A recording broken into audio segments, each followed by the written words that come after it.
Honorable Finance Minister, and this is on the line of demonetization, the impact on the Indian economy. Over to you. Thank you very much. Good evening, Mr. Jaitley. We welcome you here on the Times Network's Digital Forum. We know that the very far-reaching consequences of the step announced by Honorable Prime Minister Narendra Modi on the 8th of November will have a lot of challenges, but also a lot of opportunities for various sectors in India. Mr. Jaitley, when you look at the last 42 days since this announcement has been made, how do you look at it in terms of some of the bitter pills that have come out and some of the successes you've got? How would you describe this journey over the last 42 days? Well, I can tell you that earlier in this year, when in principle the Prime Minister decided that at some stage this step has to be taken, we were all conscious of the fact that the transition process is somewhat time-consuming. We can shorten the time period, and it causes its own stress. It will have its own consequences. But then the ultimate objective was that in the long term, it is going to be transformational. I've said this earlier, and therefore at the cost of repetition, I'm saying so. The Prime Minister had to make a very conscious choice because the decision of this level really has to be pushed at the very top. He was having a very comfortable innings. He could have gone on the way we were progressing one step in reforms after another. And the economy would have also gone on the same way. And there would have been two distinct features of the Indian economy. The first feature being that we were really pushing it by government expenditure, public spending. We had some build-up in consumption. We had a good foreign direct investment. The banking system has its own stress and was unable to support the kind of growth which it normally would. Private sector investment was slow. And we could have only waited for the adverse global environment to turn around and then things to improve on their own. The second distinct feature was that a lot of Indian economy, informal, nothing wrong about an informal economy, but completely outside the banking and the taxation system. And in fact, if this drastic step had not been taken, even a debate on that issue, that we were essentially in very large numbers in terms of taxation a non-compliant society. Non-compliance, avoidance, evasion were not even being considered as morally improper or ethically improper. Businesses were being based where the entire profit margins were based on how much I can evade. That was the model of business. Now, for a country which is claiming to be and is effectively the fastest growing large economy in the world, which aspires to evolve from a developing economy eventually into a developed economy, is this kind of a model indefinitely sustainable? The obvious answer is no. And therefore, we had to go through this 50-day difficult transformational period where you announce a drastic step like the high denominational currency ceasing to be a legal tender, and then start a currency replacement. And you must be aware of the fact that the time period that you have between the so-called demonetization or cessation of a legal tender till a remonetization period is completed, that is the time period you have to catalyze the whole formation of digitization of the Indian economy. That is when the informal starts merging with the formal. And you start a big move in that direction. Some of it will happen because of necessity of circumstances. Some of it will happen because you are educating people. some of it which will be happening because you are also giving incentives for the same. Every other day we announce incentives.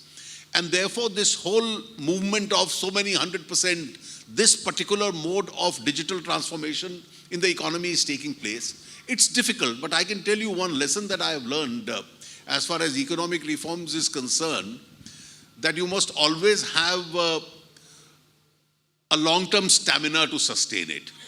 You'll have people picking up small issues and highlighting the non-essential, which is a part of the transformational process.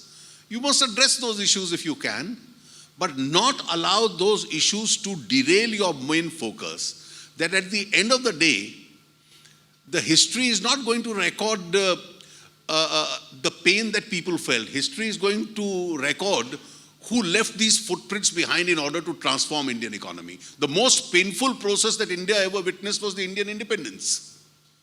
You had millions and millions of people moving out from what was another country to a different country, the largest refugee influx. You had people losing their lives, you had bloodshed.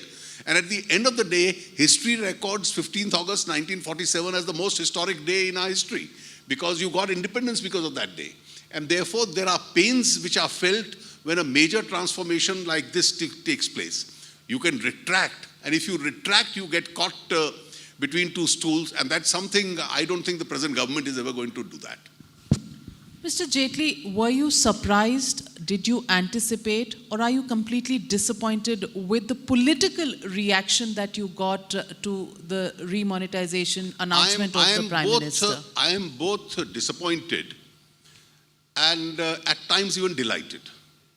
I have a mixed feeling. I am disappointed because when a huge movement is on in order to eradicate black money out of the system, in order to push the informal economy into the formal one, in order to strengthen the kind of resource available with India's banking system, in order to ensure that people pay their taxes, in order to ensure that money no longer goes to the terrorists in Kashmir or the Nakshals in Chhattisgarh, I thought the political class would be very, very careful and politically correct in supporting those moves. So I was disappointed that some of them decided to just obstruct the whole exercise. And then, as a political worker, I am also delighted that some of my opponents have chosen to commit suicide, politically at least. And if you look at the results of all the elections which are being held, these are no doubt local elections, but they reflect a larger mood in the country, from Assam to Madhya Pradesh to Maharashtra to Gujarat to today Chandigarh. I think those who are choosing to side on the side of the so-called black money are paying a very heavy political price for it. Mr. Jaitley, when political leaders of the largest national political party which is in opposition to you, like Rahul Gandhi, actually comes out and makes personal allegations against the Prime Minister, do you think this is a sign of desperation by Rahul Gandhi and the Congress party? I think without getting into individual personalities, in acting against black money, the Congress has never had a track record. In fact, if I try and analyze the last 10 years from 2004 to 2014 as to what were the major steps taken during that period in order to squeeze the amount of black money and its movement, its generation, I really have to scratch my head to remember some measures. On the contrary, if you now look at the pattern in which the present government has functioned, now compare those 10 years with these 2.5. The first decision, and any intelligent analyst would have analyzed that this was coming.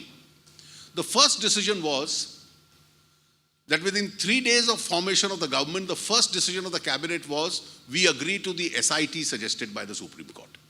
The Congress government had resisted it for 3 years.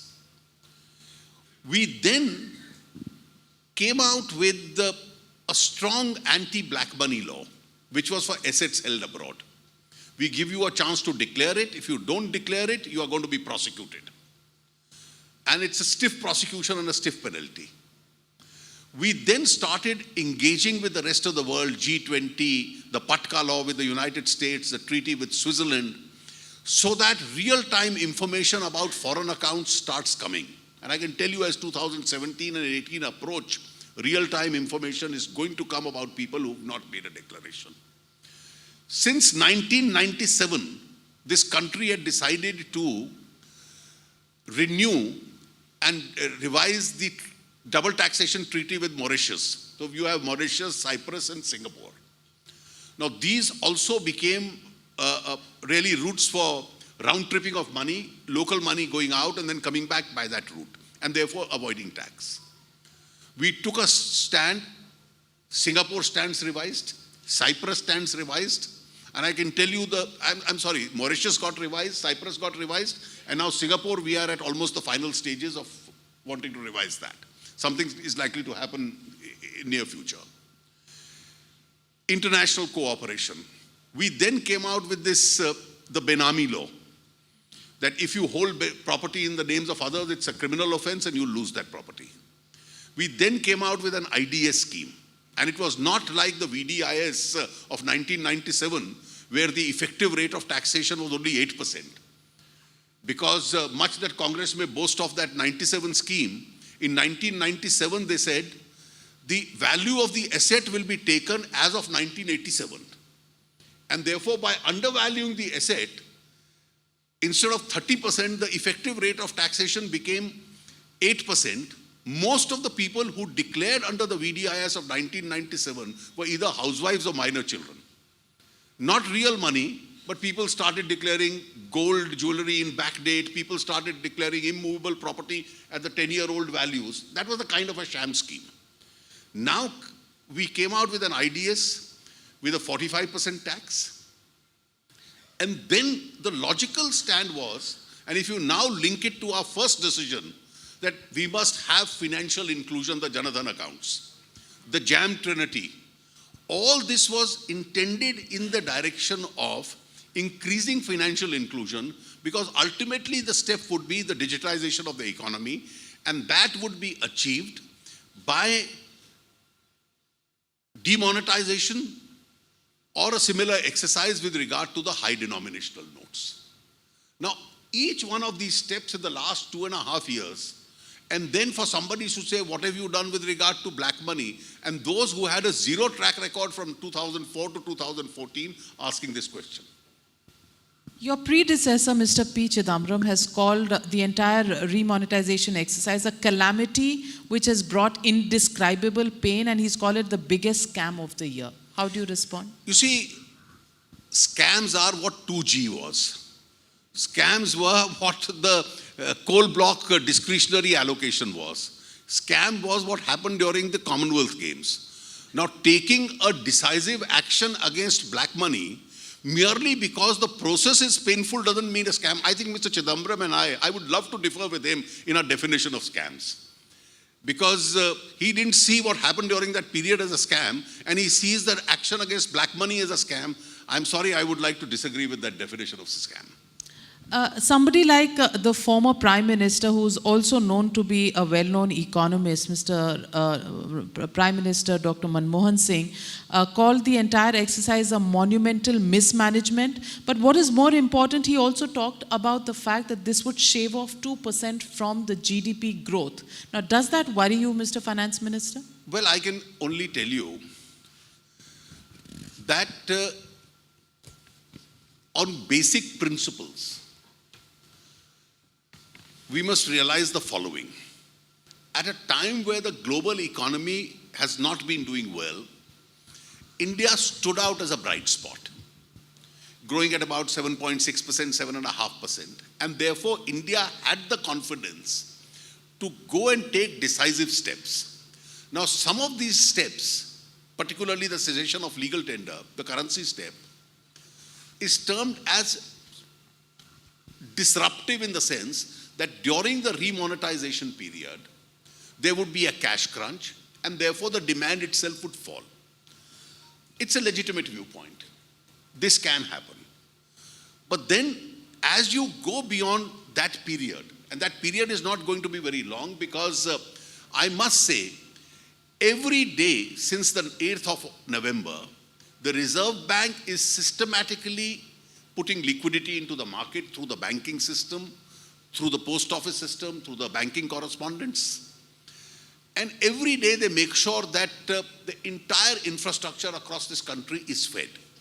The Reserve Bank has got enough currency printed in advance and what is currently being printed to build up the entire remonetization exercise. Not a single moment has passed where they were short of money. Even today they have a very large amount of reserve which is planned for the entire remonetization period. Now, once you complete the remonetization period, what do you then end up with?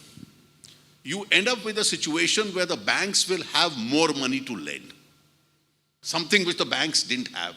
So the ability of the Indian banking system to support growth would be significantly higher. Once banks have low-cost funds, because these are all monies going into current account and savings account at a very low interest cost, the rate of interest eventually will come down. And India is an economy which had been traditionally suffering from a high cost of capital. So that's the second advantage. The third is going to be that monies which operated outside the banking system and therefore outside the taxation network are obviously now going to be included within the network. So you can take a kind of pressure for a quarter, or maybe it carries on a little bit into the next quarter. But then eventually, once the remonetization exercise settles down, one has to look at the long-term advantages over the next 10, 15 quarters that the economy is going to have because of this new system. And I think what is most important is that the Indian economy had to be taken in a more ethical direction. You needed a higher GDP, a higher tax collection, and you need a cleaner GDP. I have said so earlier, and I'm repeating it. What was the Indian normal? The Indian normal was that if I have to buy a property, I have to pay two kinds of monies. If I am a wholesaler and I have to deal with a trader, I have to deal with on books and off books. If I run an industry, I show workmen being paid by cash. If I run a school, I show teachers being paid by cash. I make sure that I don't even give the minimum wage. Now, the cost of dealing in cash has economic costs. It has huge social cost. It has political cost. Your channel has been campaigning on this political funding, which is a political cost, because the whole election system then gets based on monies which are drawn and which may possibly in future attract a quid pro quo. Now, that's the cost of dealing in cash. Now, today when you take a monumental step like this, and you are eventually able to reduce substantially the presence of cash in the system. It's a less cash economy. Which is supplemented by a digital economy. These are all the advantages you will have. Now, if you are a government which doesn't have the courage to take effective decisions and which is symbolized by a policy paralysis, you'll say, why do I take the risk? After all, I'm comfortably the Prime Minister for 5 years, let me finish my tenure. But I don't think Mr. Modi is made of that material. I don't think his agenda is to be judged by the number of years he stayed in power. His agenda probably is to leave some footprints behind so that the system also gets an advantage because it had a particular Prime Minister or a particular government in power. But Mr. Jaitley, if you look at the consumer demand, the sentiment is down. Is that purely transitional because there is some liquidity crunch at this moment that people may be facing, or just the sentiment going back? It can happen or is it a long-term issue? It can happen from sector to sector.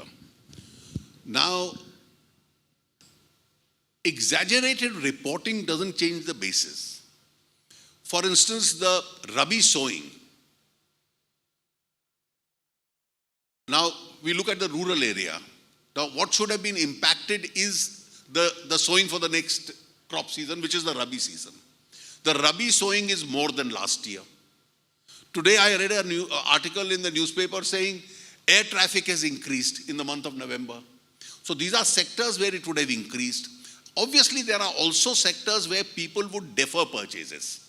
Because if you don't have sufficient cash, then you may defer some kind of purchases for a period which you will subsequently buy. So postponement of expenditure during the remonetization period can also take place in certain sectors.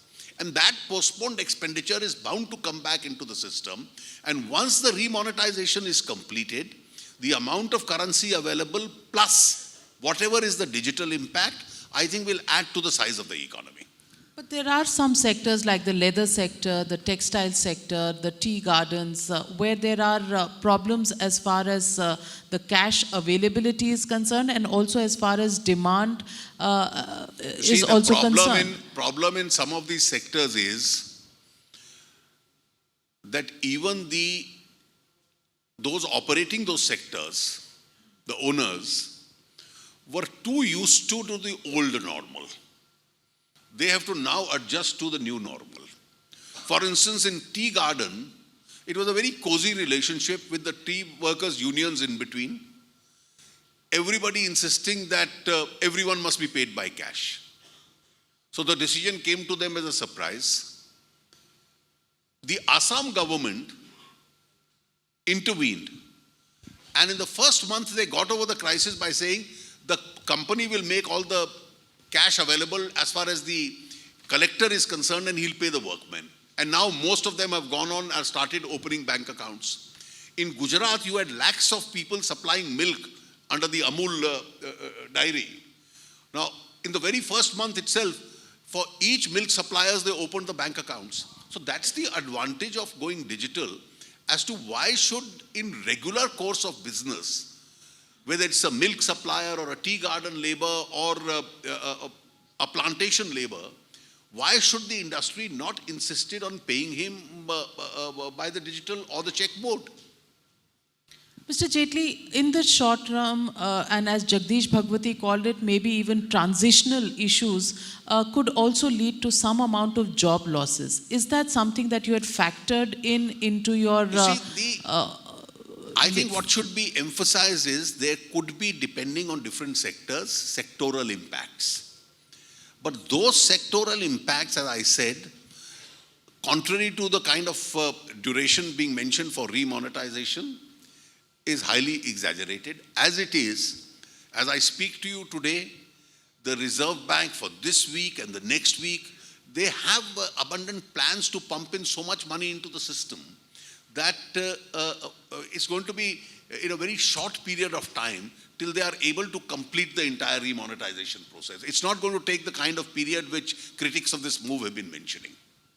Mr. Jaitley, also the question at this moment is, many people raise this issue that as far as China and India's GDP projections were concerned, China was overtaking India, and India did show some signs of catching up. Now India's estimated growth is down from 7.8 to 6.4%. Isn't that something that you as finance minister would be worried about? These are all estimates, and therefore I don't go by any particular estimate. As I said, the impact of this in terms of an adverse impact is going to be short-lived. India has a faster growing rate in the last 2 years. This year also, hopefully, we will be the fastest growing economy. And I think over the next few quarters, the positive impact or the incremental impact of this on the GDP would naturally be felt. Mr. Jaitley, also you said the advantages of this would be low-cost funding would become available with the banks for the industry to tap into. But do you see signs of a revival as far as investments in the industry side are concerned? Because they've been virtually stagnant for a long time now. You see, that will also depend on demand. And therefore, once you are able to complete the remonetization process, you are able to make funds at a lesser cost available as far as the industry is concerned, which in due course could happen. Urban demand in this country had picked up, and with a good monsoon, there were signs of a rural demand also picking up. I think in due course of time, this will also start growing. This phase of remonetization, we had foreseen the consequences of this particular phase, and that's why the Prime Minister said these 50 days are extremely critical. Bear with me, and after that, the things will start normalizing. We stick by that time period which was mentioned. 59 decisions were taken by your ministry itself in terms of adjusting to the remonetization exercise. Yesterday's announcement of 5,000 rupee excess would be questioned by the banks. Was the 59th such adjustment made by your ministry? Did you actually anticipate these problems, or was this thinking on your feet as the going I think there is no kept on settled model as far as to how markets and public social behavior would conduct itself once the remonetization process is on. And therefore, the Reserve Bank and the Finance Ministry did well in almost on a daily basis readjusting to the same situation. And I answer this with a question that because we were moving from one normal to another normal, the new Indian normal as I called it, there were many people working overtime because they were used to the idea that to possess or deal in black money is a fundamental right. Now take a particular decision. Everybody mocked at that decision when the government and the Reserve Bank said that you'll have indelible ink put on people who are queuing outside the banks. Now, it looked like a very odd decision. But obviously, since many people were being used as money mules, the day that decision was announced, it didn't even have to be implemented. The queues reduced by a huge margin, and therefore the people went away.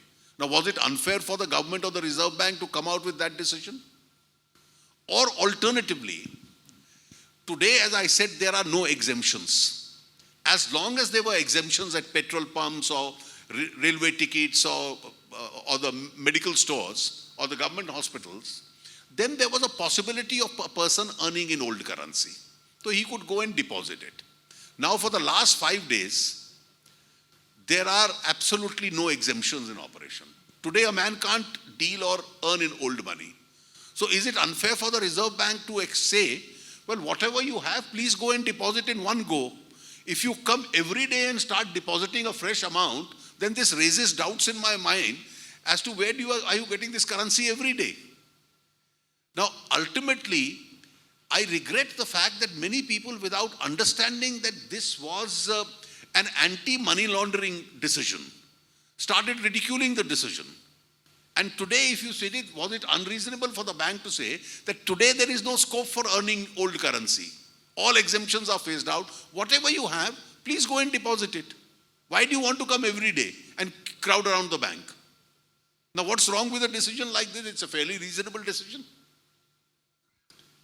Mr. Jaitley, let me take you back to the political realm of questioning. And once again, I bring you back to the question that Rahul Gandhi has been asking, that all the money that has come into the banks now will be available to the industry at lower rates of interest. So he says this is giving away the poor man's money to the industrialists. How do you respond to that criticism? Well, I don't think this country has reached a situation where we need an economic advice of that kind. You see, once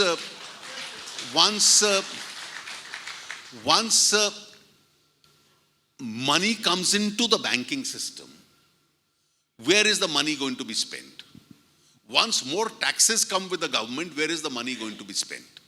Let's be very clear. The model of expenditure that you will spend on infrastructure, every man will benefit irrespective of his caste, his income, or his religion. You will have an increased amount for social sector spending. You will have a lot more money to spend on irrigation. You will have a lot more money to spend on rural housing. You will have a lot more money to spend on those villages that Piyush Goyal was just speaking about, which don't have electricity. You will also have a lot of money to lend to businesses and industries that they create jobs for the poor people. So therefore, I think the management of the economy doesn't really depend on the kind of slogans which some people raise. Now there was an age in 1971 where slogans prevailed over economic reality. But I think India under 2016 is significantly different, where economic substance will be far more important than those slogans. And therefore, once this money comes into the banking system, or additional revenues come to the government, both of these are being capable of being used in multiple manners for the larger benefit of the economy, which benefits every Indian. Mr. Jaitley, my last question to you would be again on political funding, something that you touched upon. The Election Commission has come up with recommendations that any donation to a political party above the level of rupees 2,000 should be transparent, should be declared. It's somehow similar to the questions that would be asked of the Aam Aadmi above 5,000 rupees, as you just said was the RBI notification. When will political parties be treated at par with the Aam Aadmi? I'll tell you, I think this is one of the biggest problems of Indian democracy. That conventionally from independence, right from the first election in 1952, the world's largest democracy had invisible funding. Now, parliamentary democracy, elections, political parties, these are a necessary part of the system. And therefore, they will require to be funded. As of today, we don't have state funding. And therefore, you rely on donations. Now, conventionally in India, all political funding was an invisible funding. When Mr. Vajpayee was the Prime Minister, as a law minister, since I was dealing with the election laws, I had moved various amendments in Parliament. One, we allowed individuals, companies, partnerships, HUFs to donate by check. Then in order to incentivize people to donate by check so that funding becomes transparent, we said if you donate a certain amount by check, in case of your own wealth, you can donate any amount. But if it is a company, which is shareholders' money also, you can donate up to a maximum of 5% of the profits of a company. To the extent that you give money to a political party by check, it will be deemed deductible expenditure, so as to incentivize people. My own impression is that between the year 2001 or so, when I brought this amendment, till now in the last 15 years, some part of political funding has become overground. But you may be quite right in your criticism that a part is still an underground invisible funding. Now, how do you address the challenge? Once we go from and transform into a less cash economy, the donors of the political parties won't have the kind of money in future to donate. And they are going to straight away tell the political parties that you are the ones who have brought this change, and therefore don't expect us to give you any invisible funding. We will fund you, but we'll fund you by check. And that's how it should be. I think digitization of the economy gives us a great opportunity. And a great opportunity is that an ideal funding system would be, I'm conscious of what the aberrations today are. And the two that I can point out, one is that the invisible donations, which Election Commission says anonymous. Below 20,000 rupees. And the second is that when political parties got exemption, and there are about 40 to 50 or 60 political parties which effectively contest elections in India at the center of the states, you have a large number of political parties which got registered not for contesting election but for availing tax exemption. Now this part is easier to tackle. I have already asked the Revenue Secretary to look into this, and therefore we'll have to put a threshold criteria so that we are able to eliminate those which are not real political parties but only for money conversion which have come in. Find us on Facebook at facebook.com/ETNow, and don't forget to click the like button. You can also follow us on Twitter at ETNowLive. To stay updated with all our programming, hit the subscribe button on our YouTube channel by logging on to youtube.com/user/ETNow.